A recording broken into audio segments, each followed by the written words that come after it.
Va ora in onda Zoom, il drive time in mezzo ai fatti con Antonino Danna.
Buonasera a te, cara Natalia, e buona settimana, amiche e amici miei, ma non dall'avventura. Buonasera, siete sulle magiche onde di Radio Libertà. Questo è Zoom, il drive time in mezzo ai fatti.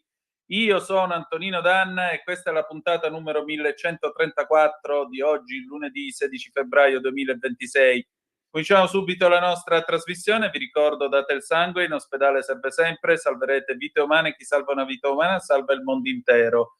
Secondo appello, radiolibertà.net. Fesso, chi non lo legge perché vi perdete un bellissimo giornale online dove ci sono liberamente il direttore responsabile Giovanni Sallusti, gli Autodafé di Giulio Cainarca, la rassegna stampa di Semivarin, le videopillole e molto altro ancora. Radiolibertà.net is the place to be. 0292947222 per le vostre telefonate quando lo dirò io, oppure 340 670 9659 se volete essere dei nostri attraverso la zappa o WhatsApp. Avete ascoltato come disco iniziale i Gibson Brothers con Cuba 1979 e adesso Natalia, arriva lui implacabile come sempre, Pierluigi Magnaschi, il direttore di Italia Oggi, con Diritto e Rovescio. Vai pure.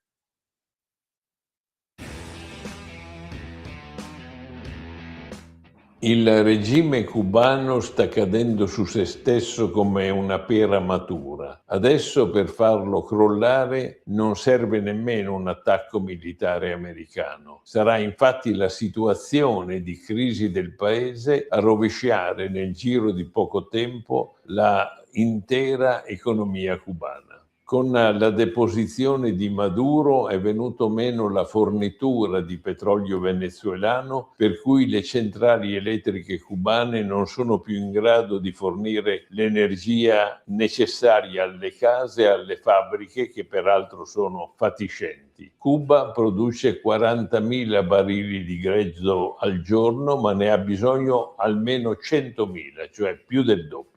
Negli ultimi 3 mesi, inoltre, Cuba ha subito 3 rovinosi blackout che hanno tenuto al buio l'intero paese ogni volta per 3-5 giorni. Dalla Russia, intanto, svenata dalla guerra con l'Ucraina, non arriva più nessun aiuto. Un tempo Cuba esportava almeno grandi quantità di zucchero, adesso è costretta ad importare anche questo. Esporta in compenso anche medici, 20.000 in tutto il mondo, una parte dei quali addirittura anche in Calabria. Dal 2020 è fuggito 1 milione di cubani. Insomma, il paese è tecnicamente fallito.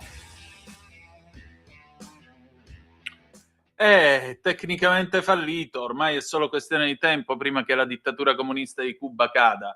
E adesso, signore e signori, è giunto il momento del Qui Parlamento e un'interrogazione al Ministro della Giustizia sull'accessibilità dei tribunali. Vai pure, Natalia.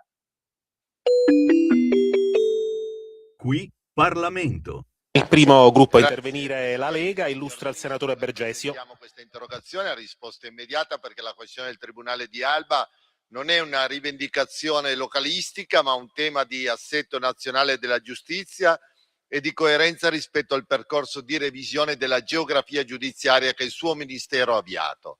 Nel 2012, con il decreto legislativo 155, Ministro della Giustizia Paolo Severino e Governo Monti, il Tribunale di Alba è stato soppresso nell'ambito della riorganizzazione delle circoscrizioni giudiziarie. In provincia di Cuneo quella riforma, nascondendosi dietro un'assurda motivazione di spending review, ha inciso in modo particolarmente pesante. 3 tribunali su 4 sono stati chiusi, Alba, Mondovì e Saluzzo, lasciando un intero territorio privo di presidi di prossimità. Il Tribunale di Alba non rappresentava una sede marginale, serviva già allora a 79 comuni, tra Langhero e Ero, per un bacino di oltre 210.000 abitanti. Era ospitato in un immobile concesso gratuitamente dal comune, operava in un'area ad altissima densità imprenditoriale, con centinaia di imprese vitivinicole, agroalimentari e manufatturiere, con un turismo molto forte, con la presenza di una casa circondariale, tra l'altro in corso attualmente di ristrutturazione e di ampliamento. La sua soppressione ha comportato il trasferimento di migliaia di procedimenti civili e penali al Tribunale di Asti, ampliandone in modo significativo il bacino territoriale e il carico di lavoro. Oggi i cittadini devono compiere mediamente 35-40 km, ma anche 90 km comuni più distanti, con costi economici, organizzativi, costi pesanti per le famiglie, i professionisti, le forze dell'ordine, l'amministrazione locale. Lei stesso, signor Ministro, ha manifestato apertura a una revisione della geografia giudiziaria e ha presentato nell'ottobre 2025 un disegno di legge volto a garantire una distribuzione più efficiente degli uffici giudiziari, bilanciando prossimità ed efficienza. Tuttavia, nel testo in vigore, nel testo attualmente depositato in Commissione, non è prevista la riapertura di Alba. È proprio per questo che noi rivolgiamo questa interrogazione, chiedendo se intenda promuovere iniziative normative volte alla riapertura del Tribunale di Alba, alla luce delle specificità socio-economiche che ho elencato in precedenza. La giustizia per noi deve essere efficiente, ma deve anche essere accessibile. Non possiamo parlare di equilibrio se intere aree produttive interne e densamente abitate restano prive di un presidio giudiziario. Qui non si tratta, signor Ministro, di nostalgia istituzionale, si tratta di garantire a una parte consistente della popolazione della provincia di Cuneo un accesso più rapido alla giustizia e un presidio stabile di legalità e sicurezza. Grazie Presidente. Grazie. Il Ministro della Giustizia, l'onorevole Carlo Nordio, risponde all'interrogazione illustrata, ne ha facoltà per 3 minuti. Grazie Presidente, grazie a lei Senatore. Devo preliminarmente ricordare che questo governo, dopo ben 15 anni dalla riforma del 2011, ha ripensato la giustizia di prossimità, deliberando in CDM già nel luglio del 25 un disegno di legge che da una parte stabilizza i tribunali abruzzesi, i tribunali insulari e istituisce un nuovo presidio giudiziario nell'area delle Pedemontane. Come voi sapete, il DDL è stato trasmesso, e questa è la parte fondamentale, alla Camera dei Deputati, e lì si trova all'esame. Il DDL contiene, oltre ai criteri di delega, una serie di indicazioni che consentono di revisionare le circoscrizioni giudiziarie attualmente esistenti. Ovviamente si dovrà tener conto dei criteri affermati dalla Corte Costituzionale e soprattutto, questa è la parte più importante, degli impegni assunti dal Paese nel Piano Nazionale di Ripresa e Resilienza per il sistema giustizia. La Corte Costituzionale ha infatti evidenziato la necessità di far permanere il presidio giudiziario in luoghi che hanno assunto nel tempo una maggiore centralità, garantendo l'accesso alla giustizia e articolando altresì in più uffici, cioè in diversi uffici, l'amministrazione giudiziaria di primo grado in ciascuna Corte d'Appello. Il nostro intento quindi è di costruire una stagione nuova, garantendo una giustizia di prossimità più accessibile e realmente al servizio del cittadino. Personalmente ho già detto e mi rendo conto che quel taglio, per così dire, lineare che è stato fatto a suo tempo ha inciso, come sempre in tutti i tagli lineari, in un modo non sempre razionale e che si sono verificate le situazioni un po' come quelle del Covid, dove si è capito che la medicina di prossimità era stata sacrificata a favore della medicina centralizzata, iperspecializzata, con tutte le criticità che poi ne sono derivate. Il fatto è che adesso la questione è nelle mani del Parlamento, noi abbiamo la massima disponibilità per dialogare su questo punto, proprio perché sappiamo che la giustizia di prossimità è un elemento fondamentale della giustizia stessa. C'è un disegno di legge presentato alla Camera per la revisione delle circoscrizioni giudiziarie, la giustizia di prossimità è negli interessi di questo governo, dice il ministro Nordio. E grazie anche al governo che dopo 15 anni ha riaperto questa stagione di revisione della geografia giudiziaria. Proprio alla luce delle sue considerazioni, noi riteniamo che il caso di Alba non possa restare in sospeso per molto tempo, ma possa avere una risposta. Auspichiamo che nella legge delega, come ha citato lei, la revisione delle circoscrizioni porti anche questa realtà per dare quella centralità che citava oggi, perché la città capoluogo di Cuneo non è assolutamente centrale nella nostra provincia. Noi parliamo di un territorio che tra l'altro registra più di 2 milioni di presenze di turisti all'anno tra Alba, Langhero e Ero, e un'area di imprese, di export, di flussi. Inoltre, come le dicevo in precedenza, è presente una casa circondariale che è in ampliamento e naturalmente una struttura che per sua natura è strettamente connessa all'attività giudiziaria. Noi non chiediamo, e lo voglio dire chiaro qui, la nostra terra non chiede assolutamente dei privilegi, ma chiede una coerenza istituzionale, una terra che ha dato e dà moltissimo al Paese, che privata di un presidio fondamentale come questo tribunale. Noi, signor Ministro, sottoscriviamo il principio che la giustizia deve essere efficiente, lo abbiamo dimostrato sostenendo a piene mani la riforma in corso, ma deve essere, e lo dico in modo chiaro e trasparente, presente. Per questo noi ribadiamo come Lega e come rappresentante in questo Senato della provincia di Cuneo che la riapertura del Tribunale di Alba possa essere considerata una priorità nel percorso di revisione della geografia giudiziaria. Non per campanilismo, lo ripeto, ma per garantire sicurezza, legalità, prossimità, nonché pari servizi a tutti i cittadini nel nostro Paese. Grazie signor Ministro, grazie Presidente. Grazie. Il primo gruppo a intervenire. Qui Parlamento.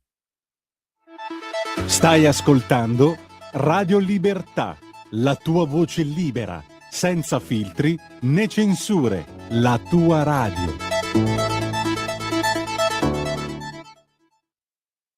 Lo amiamo perché ci offre sempre le cose più buone e naturali. Linea Alberto Acerbis. Problemi respiratori, tosse, raffreddore, tosse secca, tosse grassa.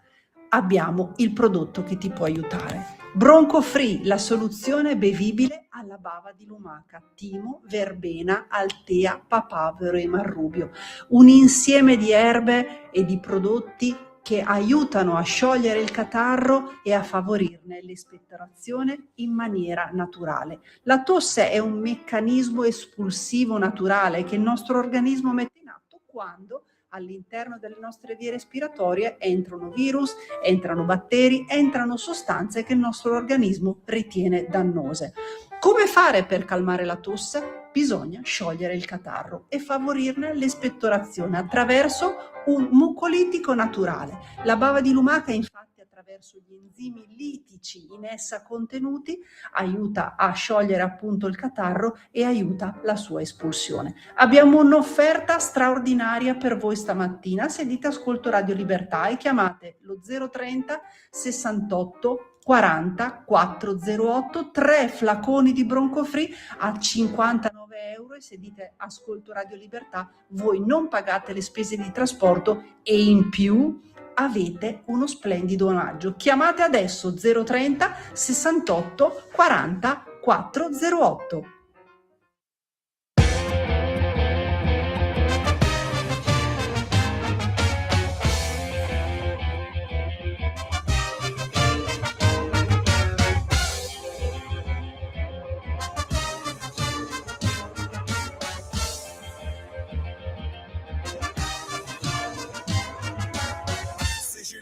Sicilia bella, voglio giocare con la fontanella. Sicilia bella, ma manca sai correre in manetta. L'occhio del Miria c'hanno sempre a mangiare, guardato per lavoro sanno suocare. Gli alli sciacalle che si fanno ragione, caso prete e poi fanno casa e casone. Sicilia bella, preda di fuoco io di sopparella. Sicilia bella, già sento cuore nasce demoretta. Non posso io pensare che sopra lo scritto sarà da grande uomo che lo mano scura raga, tutti i pesci meschere da passare all'occhio fuori. Aspetto solo che qualcuno chiude fuori.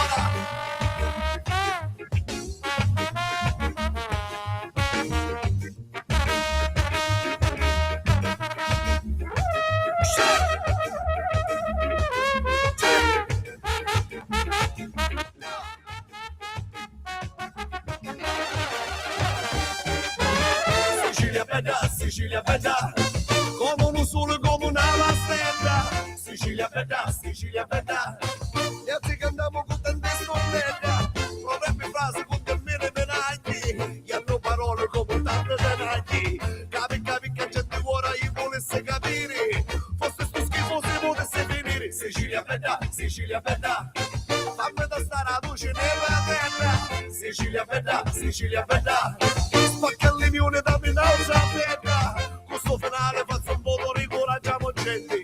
Da Sara usa fino a cazzo di gente volano, va solo Solarino e Pachino. Avevo un cuore di speranza chino.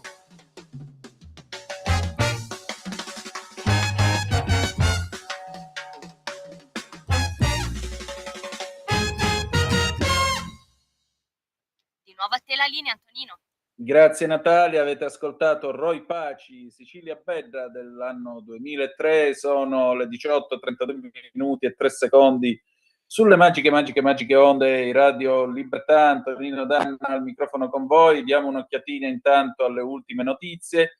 L'arbitro La Penna, scrive l'ANSA, questa è la notizia d'apertura, l'arbitro La Penna minacciato di morte dopo Inter-Juventus, presentato una denuncia, come vedete, di coglioni in giro. Ce ne sono assai che se la vanno a prendere con un povero Cristo che è colpevole di fare l'arbitro. Messaggi sui social del direttore di gara. La Procura di Roma aprirà un fascicolo di indagine. Il 23 marzo ci sarà un incontro tra i club e gli arbitri sulle polemiche post-derby d'Italia. La lite nel tunnel dello Stadio San Siro al vaglio del giudice sportivo.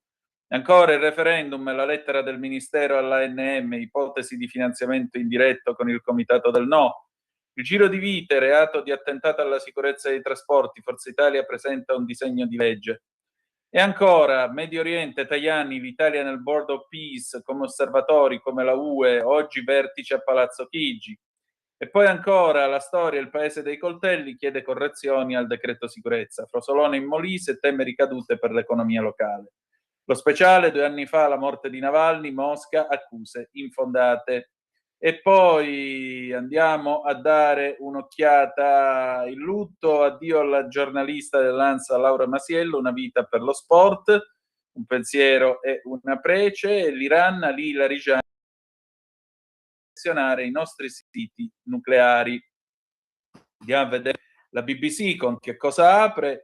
La BBC apre con Savannah Guthrie, questa vittima che c'è stata in America. Non è mai troppo tardi.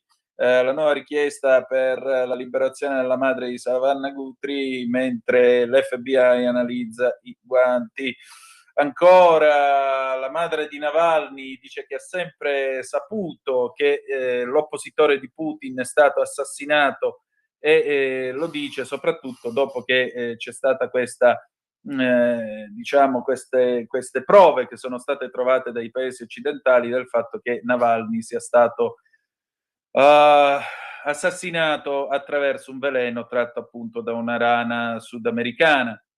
E adesso noi andiamo avanti con la nostra trasmissione, diamo pure un'occhiatina all'ADN Kronos, vediamo che cosa succede in Italia, oltre a quello che ci dice l'ANSA. Intanto sono le 18:34 minuti e 46 secondi. Anche qui l'apertura, minaccia di morte dopo Inter Juve, l'arbitro La Penna denuncia, indagini in corso. A quanto apprende l'ADN Kronos, il centro operativo per la sicurezza cibernetica del Lazio sta indagando sulle intimidazioni arrivate all'indomani della gara. Il PM di Roma aprirà un fascicolo. Un messaggio minatorio: attenta a chi ti aspetta dietro l'angolo, minacce di morte a Simonetta Matone. A quanto apprende l'ADN Kronos, la deputata leghista ed ex magistrata ha ricevuto un'email minatoria. Una cosa è sicura, prima o poi ci sarà una bella sorpresa. Natalia, per favore, telefona a Simonetta Matone. Il numero dovresti averlo, chiama l'onorevole Matone perché vediamo se vuole parlare con noi di questa cosa, perché è giusto anche manifestarle la nostra vicinanza e solidarietà, perché veramente fa schifo la gente che manda questa immondizia. A quanto apprende l'ADN Kronos, la deputata leghista ed ex magistrato Simonetta Matone ha ricevuto minacce di morte via mail. Pensi di essere intoccabile quando invece dovresti preoccuparti a ogni tuo passo e chiederti sempre cosa o chi ti aspetta dietro l'angolo mentre cammini. Perché una cosa è sicura, prima o poi ci sarà una bella sorpresa, si legge nella mail inviata all'ex magistrato che ha già informato la polizia postale. Fammi sapere se ovviamente l'onorevole Matone vuole parlare con noi e ci vuole dire insomma che cosa è successo, se riesci a trovarla al telefono. Ti ringrazio, Natalia. È molto grave questa cosa, è un clima avvelenato, un clima da anni 70, vedete, stiamo pian piano scivolando nel meglio del peggio degli anni 70 e purtroppo non siamo, diciamo così, avvicinati dalla musica e non abbiamo i cantautori, non abbiamo la classe, non abbiamo la cultura che c'era all'epoca, purtroppo. In compenso però stiamo ritrovando le lettere minatorie, gli slogan, stiamo ritrovando tutta una serie di cose ovviamente aggiornate in versione 2.0 che francamente a me danno un'enorme preoccupazione, ma danno anche un enorme disgusto, se mi posso permettere, perché credo che questo paese abbia già pagato un tributo molto alto negli anni 70 per tutto quello che c'è stato e quindi a maggior ragione si debba andare oltre. Va bene, per adesso l'onorevole Matone non risponde, noi passiamo a Carlo Alberto Tregua che è il direttore fondatore del Quotidiano di Sicilia. Andiamo a trovare i nostri amici del Quotidiano di Sicilia e partendo dalla frana di Niscemi, arrivando al problema, all'emergenza immondizia e al problema del turismo, vediamo a che punto si trova la Sicilia e che cosa si può fare per questa regione. Grazie al direttore Carlo Alberto Tregua del Quotidiano di Sicilia, del quale è anche fondatore, per questa chiacchierata. Vai pure, Natalia. E allora io ho il piacere di ritrovare questa sera a Zoom Carlo Alberto Tregua, che è il direttore nonché fondatore del Quotidiano di Sicilia, e i nostri amici del Quotidiano di Sicilia che voi potete ascoltare in rassegna stampa, specie al sabato, quando noi presentiamo gli argomenti principali delle prime pagine e le sempre interessanti inchieste del QDS. Ecco, io parto dalle due prime pagine di venerdì e di sabato, perché lunedì appunto il QDS non esce. Presenze turistiche, Sicilia 20 milioni, Veneto 74, l'isola non deve accontentarsi delle briciole. E poi l'altra prima pagina di sabato 14 febbraio, la spazzatura siciliana puzza anche all'estero. Dalla Finlandia dubbi sulla qualità dei rifiuti che inviamo a caro prezzo, oltre 300 euro a tonnellata, fuori dai confini isolani. Intanto la regione va avanti coi termovalorizzatori, affidata alla verifica dei progetti. La domanda di fondo allora è, poi parleremo magari anche di Niscemi se ha voglia, la domanda di fondo è: che cosa cambia in Sicilia se cambia? Glielo chiedo con un accento, diciamo così, Tommasi Lampedusiano o Gattopardesco. Se appunto, la risposta è no, se lì. mi risponde appunto io mi dispero però. Ma purtroppo devo dire che la questione di fondo che nessuno tratta, non solo per la Sicilia, ma anche per le altre 7 regioni del sud, è una sola. Queste regioni sono abituate a funzionare sulla cultura del favore. Si fa una certa cosa per fare un favore a qualcuno o si chiede un favore a qualche altro. E quindi naturalmente non vanno avanti, non emergono i migliori, i più capaci, quelli che sono nelle condizioni di fare delle cose importanti e quindi naturalmente ottenere i migliori risultati. Non c'è la cultura del merito e il merito è valutato dai risultati. Perché questo? Perché la selezione del personale, da quello istituzionale politico a quello della pubblica amministrazione. Ecco appunto, e i rifiuti? Beh, i rifiuti è un altro argomento purtroppo molto difficile, ma anche semplice, nel senso che i rifiuti, come si fa nelle regioni del nord, debbono essere industrializzati, perché da essi si può trarre ovviamente, oltre che le materie prime, ma anche il carburante, il sottoasfalto ed altre materie. Per cui è un comportamento stolto quello di tutte le 8 regioni del sud, dove non vi sono termovalorizzatori, salvo mi pare 1 o 2, mentre nelle 8 regioni del nord ce ne sono credo una quarantina, perché devo citare per tutti il teleriscaldamento di Brescia, che è stato forse il primo in Italia e che fornisce energia a tutta la città utilizzando anche i rifiuti. Quindi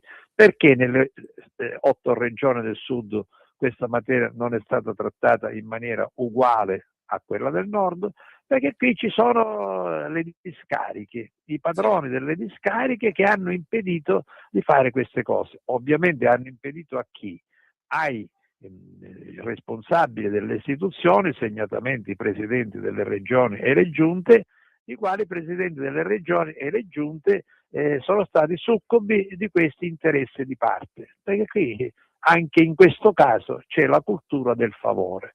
Il favore si ricambia con l'altro, eccetera. Quindi la soluzione per il Sud è che ci vuole una rivoluzione, oppure come mi diceva l'altro giorno Carlo Calenda in un forum che abbiamo pubblicato sul Quotidiano di Sicilia e che poi viene replicato in tutta Italia su qds.it, cioè dire, quando una regione non funziona, lo Stato, il governo, se fosse forte e dotato dei necessari attributi, dovrebbe sostituire i vertici ai sensi dell'articolo 120 della Costituzione. Basta che qualcuno abbia la curiosità di leggerlo e vedrà come questo atto è assolutamente possibile. E se no i meridionali si devono rassegnare a essere in queste condizioni, cioè con reddito pro capite, il PIL pro capite, il PIL generale inferiore a quello delle 8.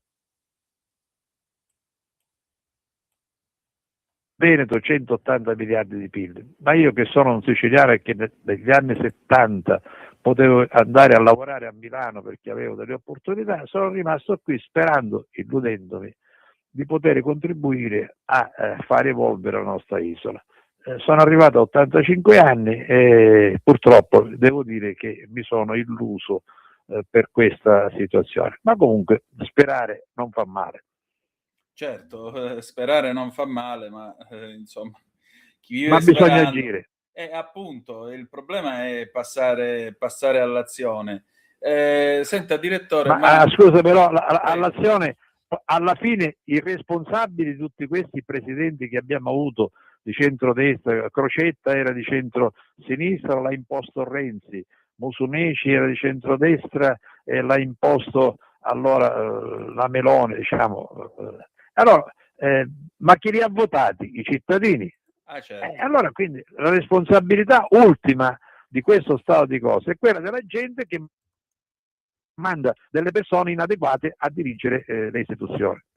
Certo, questa è la logica conclusione. Io ieri, per esempio, leggevo sul Giornale di Sicilia che quest'anno le dighe della Sicilia hanno già raggiunto dei livelli di riempimento che lasciano finalmente intendere che è finito il tempo della siccità. Allora, a maggior ragione, io quello che le dico è dobbiamo stare sempre alla speranza dell'aiuto del cielo, speranza dell'aiuto della politica, speranza di questo, speranza di quello. O si trova una volontà di cambiare le cose, perché anche la stessa storia del fatto che c'è da pagare 300 euro i rifiuti che vanno fino in Finlandia, che vengono esportati all'estero, no? Bernardo Provenzano l'aveva detto che la munnizia è oro, no? L'immondizia è oro. Ecco, quando è che per le finisce? discariche. Quando è che si esaurisce questo filone d'oro e magari la Sicilia comincia appunto a bruciare i suoi rifiuti nei termovalorizzatori? E quando si costruiranno i termovalorizzatori. E sono 15 anni che se ne parla, ma ora il presidente Schifani, che è dotato di grande buona volontà e anche di capacità, ma sta facendo l'impossibile, ma trova ostacoli in tutti i versanti burocratici possibili. Del resto non è per cambiare discorso, ma è un'analogia. Tutte le difficoltà che si stanno facendo per il progetto Ponte è una cosa inaudita, fuori dal mondo, quindi perché insomma un'opera così importante che noi promuoviamo dal 1981 si doveva costruire già da tempo. Peraltro i governi di centrodestra e centrosinistra dicevano sempre che stavano costruendo il ponte e non ce l'hanno fatto mai. Salvini, che è uno tosto, forse ci riesce, ma anche perché ha scelto un manager eccezionale che è Pietro Ciucci, che ha una competenza straordinaria e sta preparando le risposte minuziose pezzo per pezzo su tutte le osservazioni, peraltro giuste, della Corte dei Conti, perché la Corte dei Conti deve registrare gli atti che sono in regola. Evidentemente c'erano delle cose che andavano chiarite e si stanno chiarendo. Io sono convinto che dopo la prossima delibera del CIPES e quindi la Corte dei Conti prenderà in esame, io sono convinto che questa sarà la volta buona per aprire i cantieri.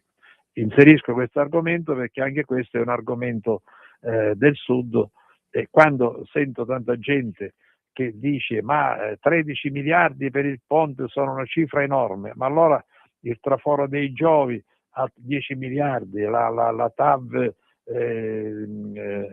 di Lione a altri 10 miliardi, il traforo che si farà del Brennero, tutte opere meravigliose, altri 10 miliardi, allora insomma nel 190 queste 4 opere sono già 40 miliardi, 13 miliardi per fare il ponte non è che uno squilibrio.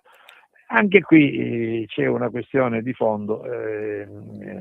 Nelle regioni settentrionali la gente va dal sodo e fa bene a progredire. In quelle meridionali invece, come dicevo prima, la cultura del favore appanna tutte le iniziative. Però, come dico, sperare non fa male.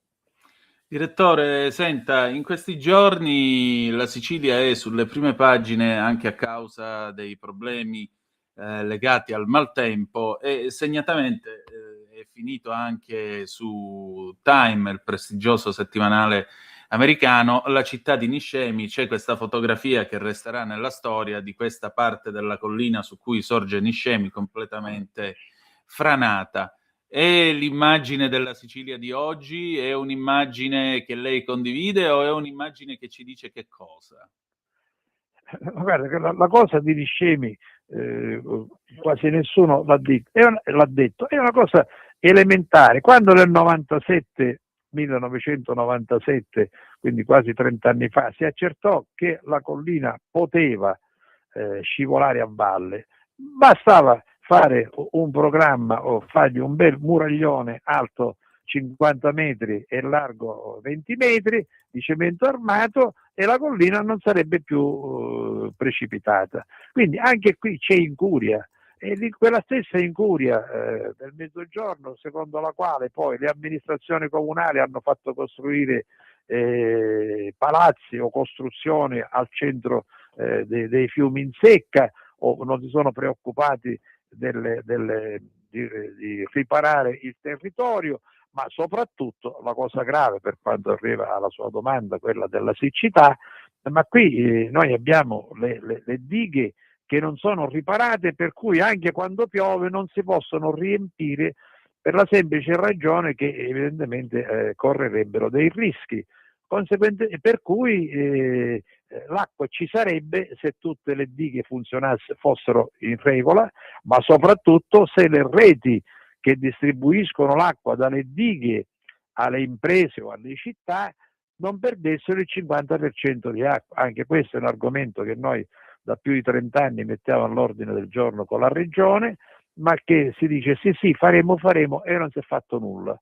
Nelle more 11.000 dipendenti alla Regione siciliana hanno avuto aumenti di stipendi fra 100 e 300 euro al mese. Non si sa bene con quale merito possono avere questi aumenti, seppur è giusto anche un adeguamento al costo della vita. Ecco, credo che non ci sia molto altro da aggiungere. Senta, che cosa ci possiamo aspettare per il prosieguo? Soprattutto lei che cosa si aspetta ancora dalla Sicilia e più che altro dalla sua gente? Perché qui si tratta di costruire il futuro di una regione. Se posso usare una vecchia immagine cara al Presidente della Repubblica Giovanni Leone, lui diceva: occorre delineare una nostra immagine dell'avvenire e poi naturalmente fare sì di raggiungerla. Qual è l'immagine dell'avvenire che lei trova per la Sicilia? Ma qui la Sicilia da sola ovviamente non può farcela. Qui è una questione del governo nazionale di qualunque colore, destra, sinistra, poco rilevante, che deve porre all'ordine del giorno la fine di una vergogna nazionale. Non è possibile che nel 2026 vi siano ancora 8 regioni classificate sottosviluppate, lo dice l'Unione Europea, per cui si possono dare provvidenze a queste regioni del sud perché sono sottosviluppate. Ma com'è possibile nel 2026 che ci sia una nazione all'avanguardia, la terza economia dell'Europa, insomma una manifattura importante che esporta in tutto il mondo, ma com'è possibile che vi siano 8 regioni sottosviluppate? Quindi la questione è di fondo: se i governi e le maggioranze ritengono che questa vergogna debba cessare, debbono attuare quei mezzi che poi la macroeconomia insegna sono a disposizione per fare crescere il PIL di queste 8 regioni e toglierle da questo stato di sottosviluppo, perché sennò le 8 regioni da sole non ce la possono fare. Questo è un discorso di fondo, ma c'è questa volontà politica da parte di questo governo o degli altri che verranno, c'è questa volontà politica da parte dei partiti, hanno capito qual è la questione di fondo, cioè dire che questo squilibrio che esiste fra il nord e il sud è un danno per tutto il paese. E questo è il discorso di fondo. E naturalmente i cittadini sono capaci di scegliere i migliori che vadano a governare o che vadano in Parlamento. E anche un'altra questione con cui vorrei concludere, cioè dire l'ignoranza che si sta diffondendo sempre di più fra i cittadini, e quindi ciascun cittadino non pensa con la propria testa, ma pensa con la testa degli altri, e quindi naturalmente è manipolabile da tutti i blablatori. E non c'è altro da aggiungere. Senta, direttore, quali saranno ora i suoi prossimi impegni? Noi stiamo ora, uno dei prossimi che faremo sarà un po' la radiografia della pubblica amministrazione regionale, perché appunto se il motore non va come dovrebbe andare, la macchina non va, e quindi cerchiamo di portare in evidenza tutte le smagliature, chiamiamole così, che ci sono nelle diverse pubbliche amministrazioni a livello sia regionale sia delle città metropolitane che dei comuni. Ogni comune dovrebbe avere la capacità di funzionare come una buona azienda, perché questo quasi nessuno lo sa, che gli enti pubblici sono delle vere e proprie aziende, seppure senza scopo di lucro. Quindi questa è una, ma poi continuiamo a andare sul settore dell'ambiente, che è una condizione di vita assolutamente necessaria per tutti quanti, e poi naturalmente i temi economici, fra cui il primo è quello di fare spendere alla Regione circa 40 e più miliardi che ha a disposizione dai fondi europei, dai fondi nazionali, e c'è un dato che abbiamo pubblicato qualche giorno fa, se non sbaglio, nei primi 5 anni del piano europeo nazionale è stato speso forse il 4 e il 5%. Allora, ci sono i soldi, non si fanno le cose, perché? È su questi argomenti che noi puntiamo giorno per giorno, ovviamente attirandoci le antipatie di tutti quelli che sono colpiti da queste inchieste, e naturalmente non si accorgono che quando la verità punge non è colpa di chi la dice, ma della verità stessa. E non ho altro da aggiungere. Grazie. Grazie a voi, a presto.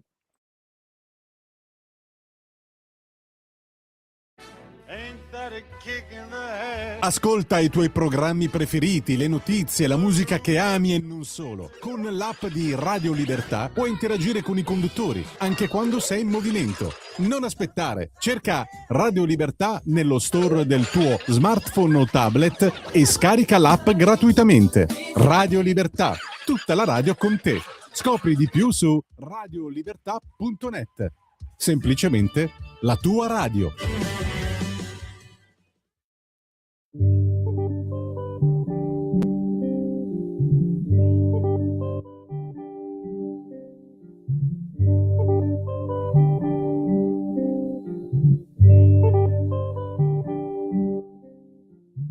Todo pasa y todo queda, pero lo nuestro es pasar, pasar haciendo caminos, caminos sobre la mar. Nunca perseguí la gloria, ni dejar en la memoria de los hombres mi canción. Yo amo los mundos sutiles, ingrávidos y gentiles, como pompas de jabón.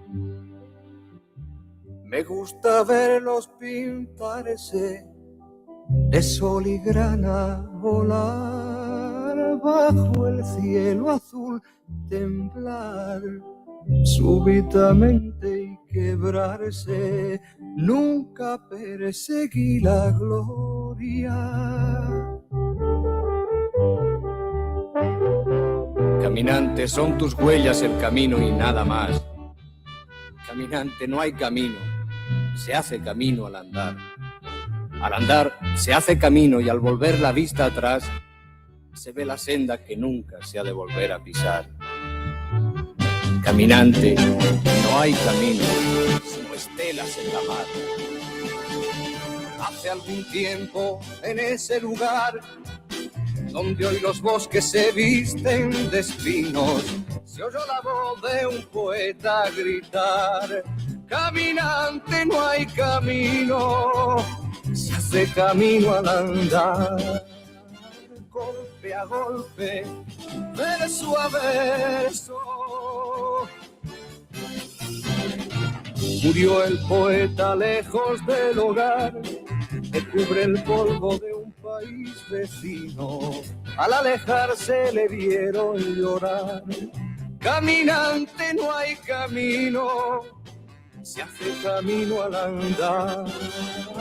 Golpe a golpe, verso a verso.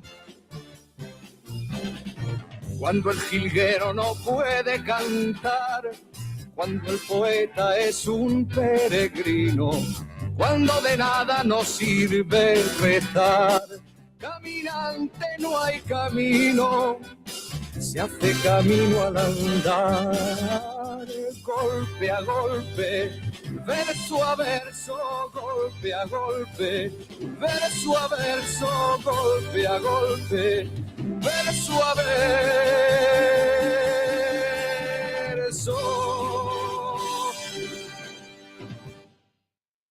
A te la linea, Antonino. Grazie Natalia, eccoci qua arrivati alle ore in 19 in questo momento sulle magiche onde di Radio Libertà. Antonino Danna al microfono con voi per questa puntata numero 1134 di Zoom, il drive time in mezzo ai fatti, e naturalmente noi si va avanti con la nostra trasmissione. Avete ascoltato Juan Manuel Serrat, Cantares del 1969, per raccontarvi, è vero, e presentarvi la rubrica di stasera, come sempre contare i passi della nostra Carla De Bernardi. Stasera noi andiamo avanti con un'altra tappa del Cammino di Santiago e Ça va sans dire, cerchiamo di raccontarvi il meglio di questo cammino e le varie opportunità che si possono trovare nel corso del cammino. Ma apriamo il telefono allo 0292947222 se volete essere dei nostri a commentare la nostra chiacchierata con il direttore Tregua del quotidiano di Sicilia. Vediamo un po' che cosa abbiamo anche come messaggi. 340 670 9659 se avete voglia di dire la vostra. Basta soldi al sud, cambiate politici, amministratori, dipendenti pubblici, occorre iniziare a lavorare seriamente. Ma sai, il problema è che si cambiano con il voto, si cambiano con un'offerta politica diversa e soprattutto devono cambiare un pochettino le teste, soprattutto. Da ultimo lo avete visto quando in Calabria si è presentato Tridico, l'uomo inventore del reddito di cittadinanza, alle ultime elezioni regionali, in cui è stato, grazie a Dio, sonoramente battuto da Roberto Chiuto per il centrodestra.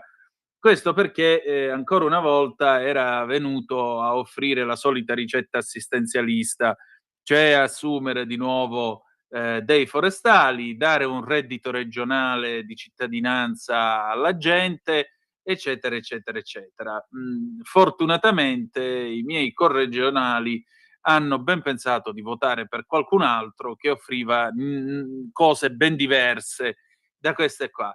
Già che ci siamo, Tridico aveva tenuto anche quel discorso molto appassionato in cui aveva detto che lui sarebbe rimasto, che lui avrebbe dato il suo contributo per la Calabria. Bene, Tridico se n'è tornato all'Europarlamento, in quel di Bruxelles, e ti saluto e suono come si diceva una volta. Torno a ripetere, 0292947222 se volete intervenire per telefono ed essere dei nostri. Intanto noi diamo anche un'occhiata all'ANSA, a quello che succede in quel dell'ANSA. Tennis, rientro vincente per Sinner, batte Mashak all'ATP di Doha. A proposito, allora, io ho cercato l'onorevole Matone, ma l'onorevole Matone non può intervenire per il semplice e banale motivo che si trova a un evento per il sì, per cui non può essere dei nostri questa sera. In ogni caso io l'ho testimoniato la nostra solidarietà, lei mi ha risposto avanti tutta, quindi come vedete Simonetta Matone non è personaggio che si fa prendere in giro da una mail anonima o che si scompone davanti a una mail anonima, anche perché vi vorrei ricordare che Simonetta Matone ha preso servizio alla fine degli anni 70 e a quel tempo vi garantisco che diciamo chi portava una toga, esattamente, pensate a quello che succedeva agli avvocati a Torino, quello che succedeva anche ai giornalisti e così via. Ecco, diciamo che a quel tempo il terrorismo non si faceva problemi a mettere nel mirino magistrati, giudici, avvocati e così via. Ne voglio citare uno su tutti, il giudice Vittorio Occorsio. Che la sua memoria sia sempre onorata e rispettata. Quest'anno, tra l'altro, sono 50 anni, se non sbaglio, dal suo barbaro e vile assassinio. Questa era l'Italia degli anni 70 e ripeto, queste cose le abbiamo già viste e soprattutto vogliamo che non accadano più, che è la cosa più importante.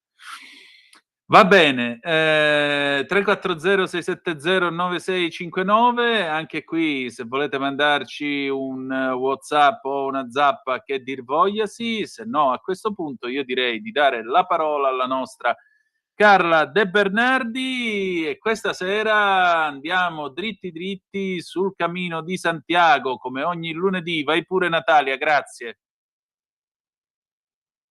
E allora, questo lunedì, eccola qua, splendente come non mai, la nostra Carla De Bernardi, che ringrazio come sempre per questo viaggio sulle orme del Cammino di Santiago. E adesso andiamo dritti a guardare un po' di foto. Dove siamo?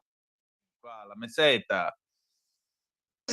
La Meseta parte da Burgos, arriva a León, è una serie di altipiani, è così come la vedi nella foto. Sì. Cioè, c'è uno sterrato in mezzo ai campi, infatti si chiama Tierra de Campos, e va avanti a altipiani alternati a villaggi, nel senso che tu fai qualche chilometro, come esattamente vedete nella foto, poi scendi, c'è un villaggetto nella conca, poi risali, c'è un altro tratto di meseta e così vai avanti per 180 chilometri. Wow. È meravigliosa, solo che ci sono delle persone che dicono che è noiosa, è vero, ma non è noiosa nel senso della noia nostra, diciamo di persone viziate, è noiosa nel senso che sei solo, c'è silenzio, non c'è ci sono dei pioppi ogni tanto, ma non è che ci sia grande verde. Ogni tanto incontri dei pastori con delle pecore, non vedi nessuno, quindi sei solo con te stesso. E quindi sì, in questo senso è noioso. In realtà è una grande scoperta, perché tu ti rendi conto che cammini per camminare, cioè non stai facendo null'altro che andare nella filosofia zen si dice mushotoku, vuole dire senza spirito di profitto, cioè non hai nessun profitto a fare quello che stai facendo quello, stai andando, stai camminando ed è tutto quello che ti basta sapere, cioè non pensi neanche, è veramente una forma di meditazione, cioè pensi sì, perché la mente, lo sappiamo, non ha l'interruttore off, ma non pensi in maniera speculativa, facendo un ragionamento, pensi per flash. Hai presente quando si sta per addormentare? Che ecco, esattamente così. Sulla meseta tu entri in quella dimensione in cui il pensiero non è più razionale, ma è un pensiero dissociato dalla mente. Ecco, non so se sono riuscita a spiegarmi. Sì, diciamo che vai col pilota automatico, va.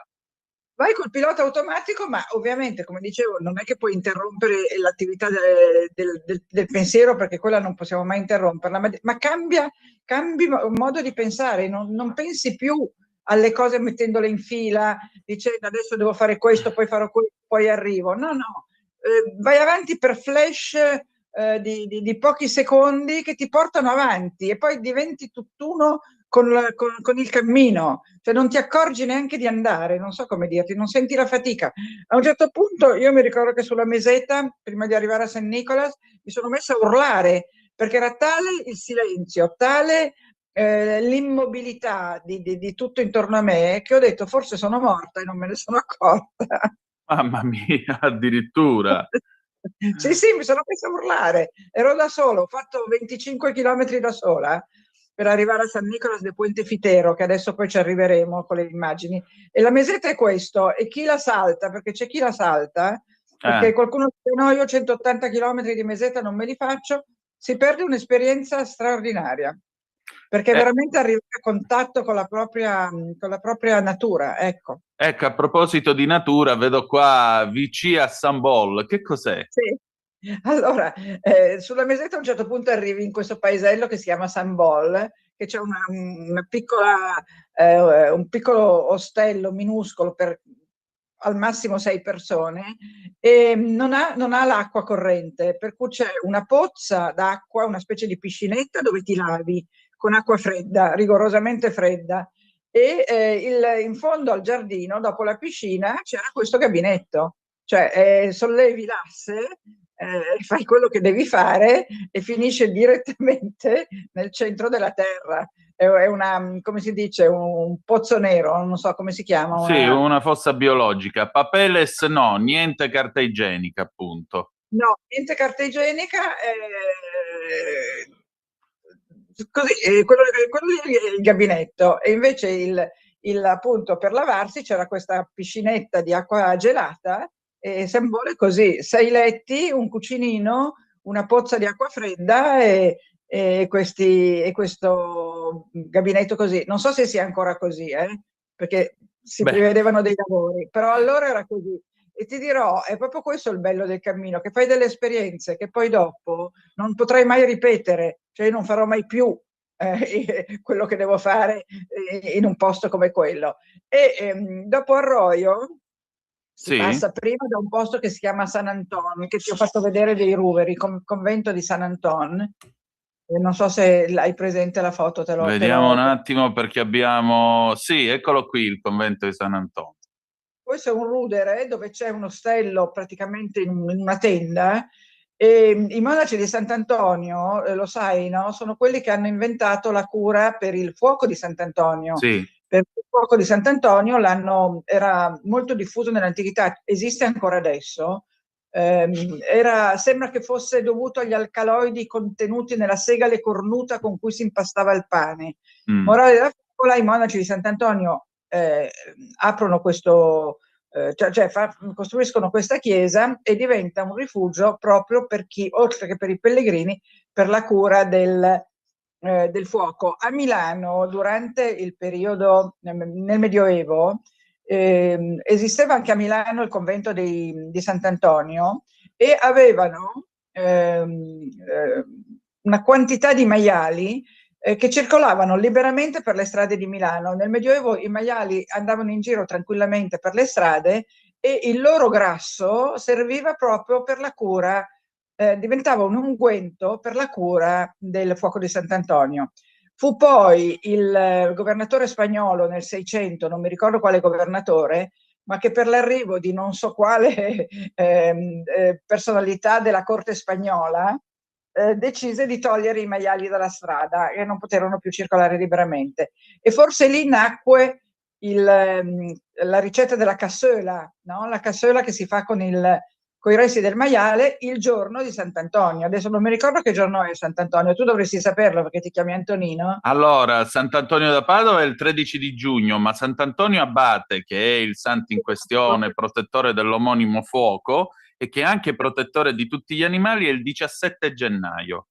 Infatti il 17 gennaio a Milano si fa la cassola, che deve essere rigorosamente fatta con verza gelata.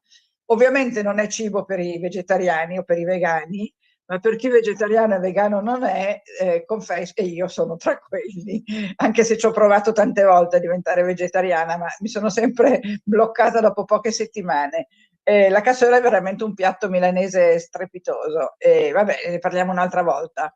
Magari una volta facciamo un excursus su tutta la cucina milanese, che è straordinaria. Comunque, Sant'Antonio, c'era questo ospedale di Sant'Antonio che abbiamo visto i ruderi, si attraversano questi ruderi e si prosegue e si arriva a... allora, un'altra cosa interessante dei monaci di Sant'Antonio è che loro avevano una tunica nera, completamente nera, con una croce tau azzurra sul petto. La croce tau è una croce che ha una forma particolare e che è la croce che ha adottato San Francesco.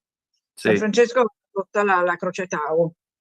È vero. Quindi da Sant'Anton si passa appunto in mezzo a questi ruderi, poi si continua sulla mesetta e a un certo punto si arriva nel posto più bello, secondo me, del cammino, che si chiama San Nicolas de Puente Fitero. San Nicolas de Puente Fitero, io ti ho messo lì una foto, la vedi, quella con davanti il... Questo è il ponte. Il ponte sul Rio Puiserga. Cioè quando si scende dalla mesetta verso San Nicolas, ti dicevo appunto che i villaggi e il centro abitato è in basso rispetto alle mesetas. Lì non c'è soltanto il ponte sul Rio Puiserga e l'ermita di di San Nicola de Puente Fitero, che è quella casetta in mezzo al verde che tu vedi. Allora, andiamo su. Questa qua. Ecco qui. Come mai c'era la bandiera italiana?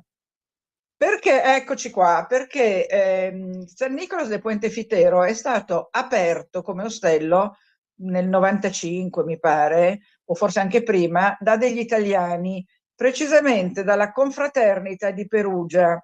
A Perugia c'è un'importante famiglia che si chiama Caucci von Sauken e Paolo Caucci von Sauken è uno dei pionieri del cammino. Adesso c'è anche suo figlio che aspetta, come si chiama? Vabbè, non me lo ricordo. È una grandissima famiglia di Perugia con un grande maniero dove abitano e Paolo Caucci è stato il primo a scoprire il Cammino di Santiago per noi italiani e andava appunto sul cammino anche con questo suo figlio piccolino, che poi adesso è un po' lui che gestisce l'ermita, perché questa era proprio una chiesa. All'interno si vede l'abside, non so se ti ho mandato una foto dell'abside perché non so se l'ho trovata.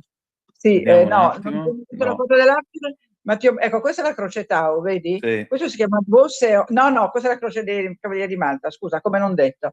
No, vedi che c'è una lunga tavolata con le candele? Sì. Ecco, questa qui è la tavolata di San Nicola de Puente Fitero, perché non c'è luce elettrica. Non c'è luce elettrica. Quando arrivi ti registrano su un registro che hai fatto passare poco prima, un registro sempre con la... questo qua con la candela. Tutto a lume di candela. L'unica cosa che c'è è l'acqua calda a San Nicolas, perché ci sono dei pannelli solari in una piccola costruzione dietro l'ermita e lì ti puoi lavare con l'acqua calda, ma dentro l'ermita non c'è assolutamente luce elettrica. È una chiesa, era una chiesa dell'ordine di San Giovanni. Ordine di San Giovanni, durante il cammino di Santiago, te l'ho già detto diverse volte, c'erano questi ordini cavallereschi che seguivano i pellegrini per salvarli dai predoni e dai lupi. Uno di questi ordini era l'ordine di San Giovanni. L'ordine di San Giovanni aveva questa ermita, questa chiesetta, dove c'è proprio un'abside con un'icona in stile bizantino, e lì ricoveravano appunto, come si dice, davano conforto ai pellegrini. A un certo punto Caucci von Sauken arriva in questa valletta con questo fiume Puiserga, con questo ponte, non c'era altro, vede questi ruderi che emergevano come dal fango, perché era stata come inghiottita dal terreno l'ermita, e con dei volontari la ritirano fuori e decidono di insediare lì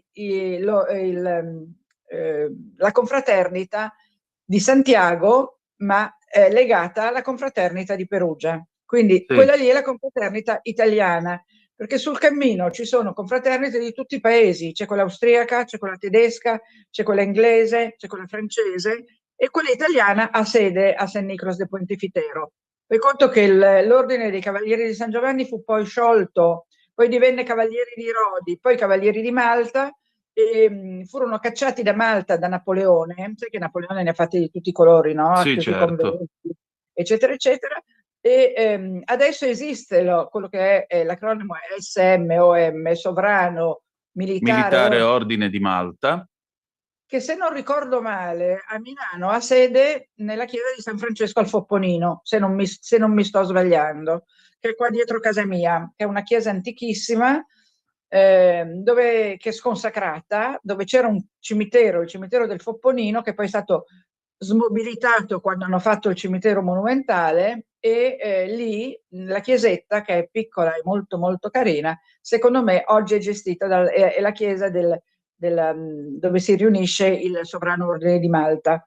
Comunque a St. Nicholas la cosa fantastica è che quando arrivi, non so se l'ho già raccontato perché è una cosa che ogni tanto ricorre anche quando parlo del cammino, anche se sto parlando di altre tappe, ti fanno il lavaggio dei piedi, perché agli antichi pellegrini quando arrivavano veniva fatto il lavaggio dei piedi, e a St. Nicholas hanno ripristinato questa usanza, per cui quando arrivi ti siedi su delle sedie, delle vecchie sedie di cuoio e legno, un po' medievali, sì, e ti mettono davanti un catino, e gli ospitaleros, che sono quasi sempre italiani, quando sono arrivata io erano proprio parenti di von Saucken, erano mi sembra la sorella e il nipote, che adesso è un membro del Consiglio regionale dell'Umbria, e si inginocchiano e ti lavano i piedi. In realtà te ne lavano uno, non tutti e due, probabilmente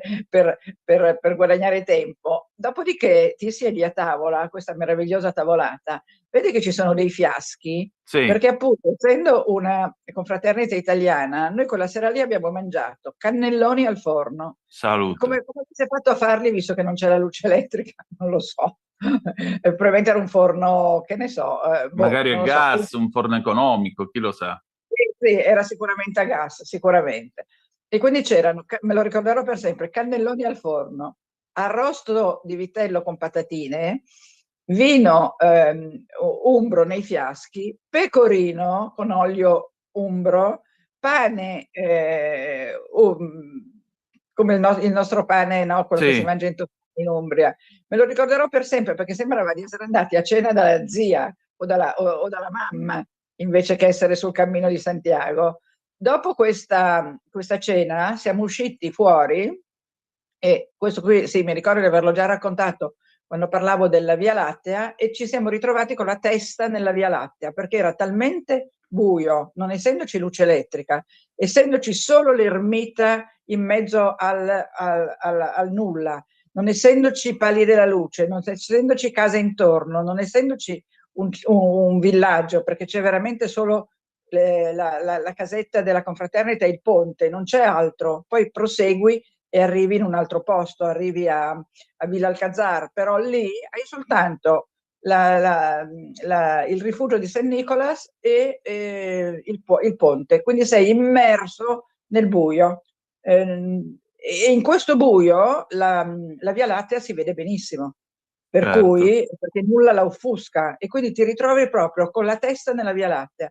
Tra l'altro, quando arrivi a St. Nicholas, vedi che ci sono delle mantelle, ti ho mandato, mantelle della confraternita. Ecco, Eccole perché gli ospitali, quando ti arrivi, ti accolgono con queste mantelle, vestendo queste mantelle che hanno la conchiglia e poi hanno la croce rossa, vedi che è proprio la croce degli antichi cavalieri di San Giovanni. E poi anche la sera, quando esci fuori ad ammirare le stelle, no? E poi uscimmo a rimirare le stelle, loro si mettono questa mantella e leggono l'orazione della sera. Quindi St. Nicholas è un'esperienza molto intensa, perché a parte appunto che trovi degli italiani e trovi cibo italiano, e questo ovviamente ti incanta, ma al di là di quello c'è tutta la ritualità, c'è il fatto che sei in un vecchio eremo, che c'è una specie di abside, che ti lavano i piedi, che loro vestono queste mantelle, che reciti l'orazione della sera, che mangi a lumi di candela, insomma, diciamo che è un'esperienza fantastica. Io la rifarei 1000 volte, 1000 volte. Ci avviamo alla fine di questo nostro giro stasera un po' telegrafico. Questa saltala perché qui non mi ricordo bene se è giusta. Questo qui, vabbè, era la freccia per San Bol, siamo già passati oltre. Questi sono i panni stesi a San Nicola. Scusami, ecco.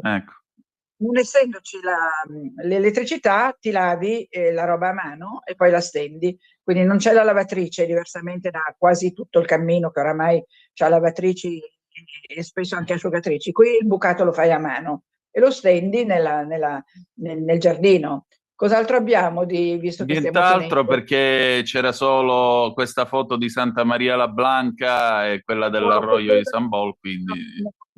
No, però c'era perché ho messo il Bosséon dei Cavalieri di Malta? Non lo so perché. Te lo spiego, perché velocemente, dopo St. Nicholas, per arrivare a Sahagún e poi a Bercianos, che sono le tappe della prossima settimana, si passa da Terradillos de los Templares, che è proprio dove probabilmente furono fondati o qualcosa del genere i Templari. È una località legata al culto dei Templari. Dei Templari abbiamo già parlato, no? Che sono stati sciolti nel 312 o 14 o 1314, sì. Da Filippo il Bello, che voleva impadronirsi dei loro soldi perché erano ricchissimi, perché sono quelli che hanno inventato, facevano depositare i pellegrini i loro soldi, in cambio gli davano delle cambiali, in maniera che non venissero poi derubati. E quindi hanno fondato la banca, hanno inventato l'assegno, hanno inventato la cambiale. Così ricchi erano che Filippo il Bello decide di denunciarli, di fargli un processo per eresia, dicendo che adoravano Maometto e che praticavano la sodomia, sputavano sul crocifisso, eccetera, e scioglie l'ordine dei Templari e si becca tutti i suoi soldi. E direi che con questo ci possiamo salutare allora, cara Carla. Ci ritroviamo lunedì prossimo? Sì, lunedì prossimo, che vi porterò in un altro posto che per me è stato importantissimo, che si chiama Bercianos del Real Camino, e dove quasi finisce la meseta. Benissimo, grazie ancora Carla. Ciao. Stai ascoltando Radio Libertà, la tua voce libera, senza filtri né censure, la tua radio.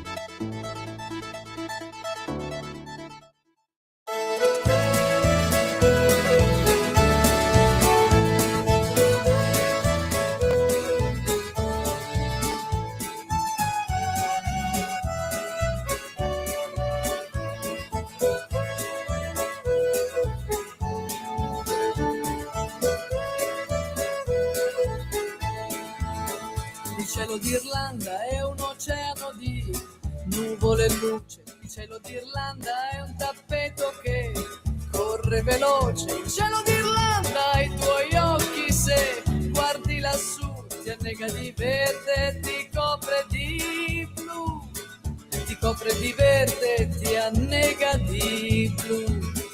Il cielo d'Irlanda si sfama di muschio e di lana, il cielo d'Irlanda si spulcia i capelli alla luna. Il cielo d'Irlanda è un gregge che pascola in cielo, s'ubriaca di stelle di notte, il mattino è leggero, s'ubriaca di stelle, il mattino è leggero. Dal Modigliano alle isole Aran e da Dublino fino al Connemara, dovunque tu sia viaggiando con zingari o re, il cielo d'Irlanda si muove con te, il cielo d'Irlanda è dentro di te.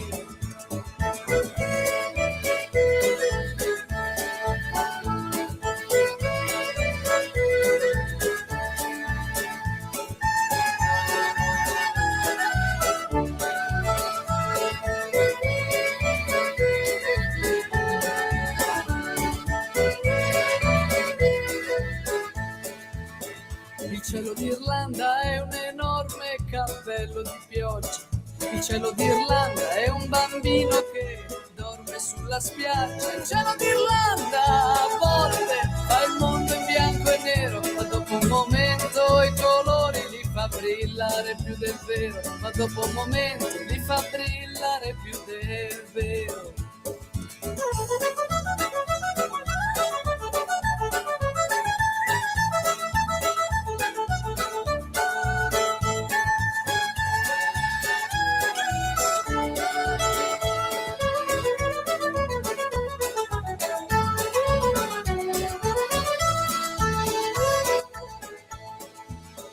Il cielo d'Irlanda è una donna che cambia spesso d'umore.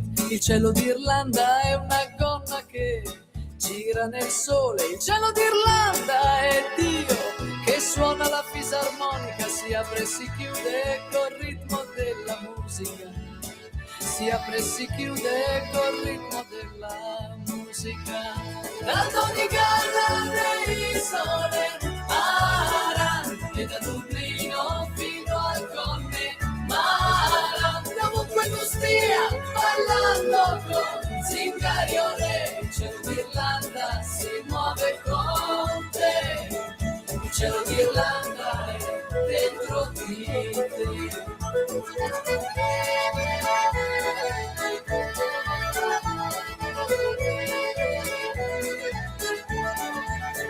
Dovunque tu stia bevendo con zingari o re, il cielo d'Irlanda è dentro di te. Il cielo d'Irlanda è dentro di te.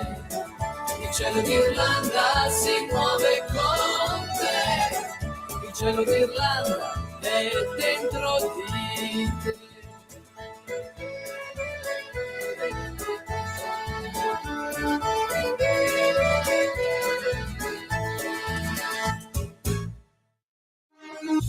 Porta con te ovunque Radio Libertà. Scarica la app per smartphone o tablet dal tuo store o dal sito radiolibertà.net. Cosa aspetti? Di nuovo a te la linea, Antonino. Benissimo, grazie Natalia. Alle 19:30 e 22 secondi sulle magiche onde di Radio Libertà. Antonino Danna al microfono con voi. 0292947222, se volete essere dei nostri, il telefono è aperto. Allora andiamo a vedere, vi abbiamo già ragguagliato appunto sulla lettera di minacce all'onorevole Matone e come vi ho già detto abbiamo ho avuto una breve interlocuzione attraverso WhatsApp con l'onorevole. Ribadiamo la nostra vicinanza e affettuosa solidarietà a una ex magistrato, oggi deputata della Repubblica Italiana, che si è ampiamente illustrata per la qualità e serietà della sua preparazione e dello specchiato servizio che ha tenuto in magistratura per questa Repubblica, e che è lo specchiato servizio che continua ancora oggi a rendere a questo Paese nei panni di deputata. Per cui tanto di cappello all'onorevole Simonetta Matone, se permettete. E allora andiamo a vedere ancora le altre notizie. All'ADN Cronos, referendum giustizia, ministero all'ANM, rendere noti i finanziamenti ricevuti dal comitato del no. Parodi risponde: il comitato è un soggetto autonomo, le opposizioni attaccano liste di proscrizione. Gli USA accusano la Cina, test nucleari segreti per analisti e una mossa per negoziare. Pechino nega, ma secondo un funzionario del Pentagono l'aumento dell'arsenale potrebbe essere il preludio all'invasione di Taiwan. Tutto è nato da un'affermazione esplosiva lanciata dagli Stati Uniti. La Cina sta pianificando test segreti sulle armi nucleari. Tra l'altro la Cina ha condotto test nucleari esplosivi, compresi i preparativi per test con rese designate nell'ordine di centinaia di tonnellate. Questo l'ha detto Thomas Di Nanno, il sottosegretario di Stato per il controllo degli armamenti e della sicurezza internazionale. Sì, complimenti ai colleghi dell'ADN Cronos, questa cosa l'ho scritta io 2 giorni fa su Italia Oggi. Abbiamo una telefonata, pronto, chi è là? Sì, buonasera signor Tonino, Lisetta. Ben trovata. Allora, grazie a lei. Solidarietà all'onorevole Amatone e anche al nostro Salvini per quello che succede nelle ferrovie. Allora, Certo. seconda cosa, io ho chiamato signor Tonino perché riprende il processo a Giulio Regeni. Sì. Pronto? Ecco, allora volevo Sì, prego. dire 4 parole su questo ragazzo. Io ci tengo a ricordare i 10 anni, signor Tonino, dalla scomparsa di Giulio Regeni. Un ricercatore, dico io, spinto dalla voglia di scoprire il mondo e le sue ingiustizie. Ci teneva a fare chiarezza dove presagiva ombre. È stato ritrovato morto in condizioni indicibili, dico io, nel 2016 e ancora il governo italiano non è riuscito a fare in modo che ci sia un processo lineare. Secondo me c'è troppa omertà, interessi diplomatici sporchi che trascendono la verità. Ma davvero, signor Tonino, l'Egitto non vuole spiegare una faccenda che oscura anche il turismo del suo paese? Io non mi sentirei certa a recarmi in quello stato in vacanza perché non esistono prerogative di sicurezza che pongono la gente a proprio agio. Ecco, sempre secondo me naturalmente. Come cittadina italiana aspetto che il ricordo di Giulio Regeni sia considerato con rispetto alla luce del sole, anche di quella dove si ergono fieri le millenarie piramidi. Tutto qua, io lo saluto e una buona serata. Grazie ancora. E allora, ma il caso del povero Regeni, è chiaro che noi vogliamo verità e giustizia per Giulio Regeni. Questo però non deve comunque inficiare, mi viene in mente quello che diceva Andreotti, questo comunque non deve inficiare i nostri rapporti con l'Egitto, che resta comunque un partner importante. Il fatto di volere giustizia per Regeni nulla vieta, non vieta che noi si faccia presente la nostra fermezza, ma che comunque si tenga i rapporti con il Cairo. Abbiamo un'altra telefonata, pronto, chi è là? Eccomi, Michele Caruso. Ciao Michele. Bonsoir, un saluto noblesse oblige, madame, monsieur, comment ça va bien? Ladies and gentlemen, welcome. Zoom, il drive time in mezzo ai fatti, sulle magiche onde di Radio Libertà, la talk radio, conduce Antonino Danna. Come va Antonino, tutto bene? Sì, tutto tranquillo, dai. Dimmi tutto. Mi fa piacere. E allora, sta a te adesso annunciare un classico punto sui generis to cure del sottoscritto. No, annunciati pure tu, che a me piace quando lo dici tu, vai pure. No, preferisco che lo faccia tu, dai, sennò sembra quasi...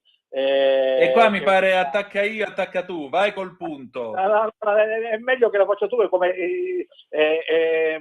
si fa giustamente da parte del conduttore verso chi tiene una sua rubrica.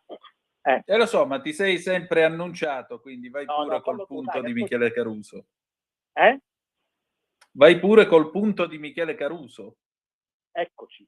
La destra, con la cosiddetta riforma della giustizia, cambia la Carta Costituzionale non per migliorare il funzionamento della giustizia per i cittadini, ma per poter ridurre l'autonomia di un potere fondamentale, per garantire l'equilibrio tra le istituzioni, per superare i tempi lunghi dei processi to cure, e questo il Giacuzza mosso, e garantire anche dei tempi certi della giustizia ad hoc. Servono più personale, più risorse, meno burocrazia, più utilizzo dell'informatica, una serie di interventi necessari e che grazie agli interventi messi in campo col governo Draghi hanno già consentito di ridurre in modo significativo i tempi della giustizia civile. La maggioranza prova invece a intervenire separando le carriere tra giudici e pubblici ministeri, cosa che de facto nella pratica esiste già e che comunque certamente non ha alcuna influenza sull'efficienza della giustizia. Soprattutto interviene sugli organismi di autogoverno dei magistrati, introducendo l'assurdità del sorteggio per scegliere i membri dell'organismo di autogoverno, riducendone così con la scusa delle correnti rappresentanza o presenza. Insomma, la sostanza dell'intervento del governo è quella di poter condizionare e indebolire l'indipendenza della magistratura rispetto ai condizionamenti della politica.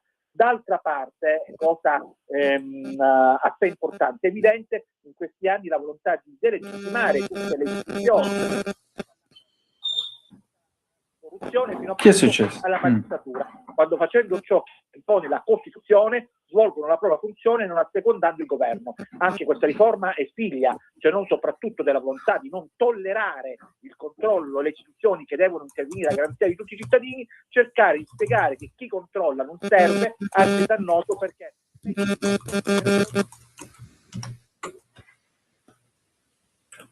è uno dei messaggi più gravi che la destra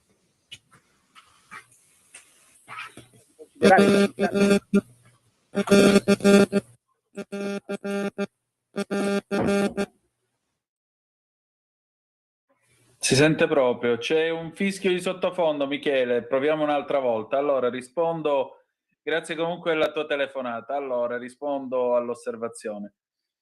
La riforma della magistratura non è un atto fascista e tutta sta roba qua, è una potestà legittima di questo governo che peraltro non intacca l'indipendenza dell'ordine giudiziario, non verrà toccata la Costituzione, non verrà deciso che l'ordine giudiziario dipende dal Parlamento o cose di questo genere. Per cui, punto 1, non è vero quando si dice che i giudici saranno assoggettati alla politica. La verità è che siccome c'è il sorteggio adesso per entrare ai 2 CSM, questo sconfinfera il sistema, come lo chiamano Alessandro Sallusti e Luca Palamara nei 2 libri che hanno scritto, uno è il sistema e l'altro è il sistema colpisce ancora. Ecco, siccome quello pone fine alla questione delle correnti, pone fine a quelli che nelle chat scrivevano Salvini c'ha ragione ma lo dobbiamo scassare lo stesso e così via, e allora a qualcuno questo dispiace, per cui a maggior ragione è meglio dargli un bel dispiacere il 22 e 23 marzo andando a votare sì. Vittorio al telefono, pronto? Grazie Antonino, buonasera. Ogni tanto Come mi stai? faccio sentire. Ti Ciao. volevo dire 3 punti, prima che poi me ne dimentico, 3 sole cose. Allora, la prima è, io ho sentito una registrazione di Cossiga, quindi quando era Presidente della Repubblica, contro Palamara, che allora era la parrocchia, va bene? Dove ci diceva che la commissione era mafiosa, fatta da mafia. Quello che ha detto il ministro attualmente, ho detto su Di Matteo, precisamente l'ha detto pure Cossiga, quando era in servizio al Presidente della Repubblica. Io mi auguro che non ci facciamo, noi sicuramente no, non ci facciamo fregare. Io cerco di parlare in mezzo al bar, qualche cosa, facendo capire che pure un bambino li capisce la cordata con il combinato. Mi auguro che non ci finisce come il nucleare. Che ricordo che il nucleare non venivano i figli difettosi e stiamo pagando le conseguenze. Speriamo che il popolo capisce che significa questo discorso, capisce pure che nei carceri ci sono poveri disgraziati che non arrivano ai magistrati per passare a comandare, quindi inutile che dicono tutto quello che l'hanno portato su un fatto sportivo, destra e sinistra. Poi io ti metto una pulce nell'orecchio, poi tu pensa a quello che dici. Queste rapine fatte con un banditismo così perfetto, che era iniziato a tempo di Brigate Rosse, e poi si è venuto a sapere che i soldi che pigliavano, i milioni che pigliavano, l'ultimo è stato a Lecce, a me andavano a finire i Brigate Rosse i finanziamenti. Ti dice qualche cosa per i black bloc neri e bianchi e chi li sovvenziona? Basta, ho chiuso, non devo dire più niente. Ti ringrazio di avermi ascoltato. Grazie a te come sempre Vittorio, intanto sono le 19:41, signore e signori, le 19:41 minuti e 42 secondi, Antonino Danna al microfono sempre con voi per questa serata, puntata numero 1134, noi ci avviamo quindi alla fine di questa puntata, diamo un'ultima occhiata alle agenzie, alle ultime notizie, le 19:42, dopodiché ci saluteremo, domani ci sarà come sempre Aria Fritta, l'altra metà della radio alle 14:10 con la nostra Laura Ravetto e poi alle 18:05 Trattabili, come sempre torneremo noi e ci sarà la scuola di magia con il nostro senatore Claudio Borghi Aquilini, tanto per gradire. E allora diamo un'occhiatina. Maurizio, ti spiego una cosa, visto quello che mi scrivi e che mi tiri in ballo. Nei miei programmi chiunque può parlare purché si comporti in maniera educata, per cui sei gentilmente pregato di non spiegarmi chi è che io debba ammettere o non ammettere nelle mie trasmissioni, anche perché mi pare che tu parli abbondantemente con i tuoi messaggi. Quindi ti ringrazio molto, però anche basta, grazie. Va bene, chiudiamo con le ultime news. Ecco, è morto Robert Duvall, l'avvocato del Padrino, l'attore americano celebre anche per il suo ruolo in Apocalypse Now, aveva 95 anni. La morte è stata annunciata dalla moglie Luciana in un post su Facebook. Referendum, la lettera del Ministero all'ANM, ipotesi di finanziamento indiretto con il Comitato del No. Medio Oriente, Tajani, Italia nel Board of Peace come osservatori, come la UE, oggi vertice a Palazzo Chigi. Reato di attentato alla sicurezza dei trasporti, Forza Italia presenta un disegno di legge.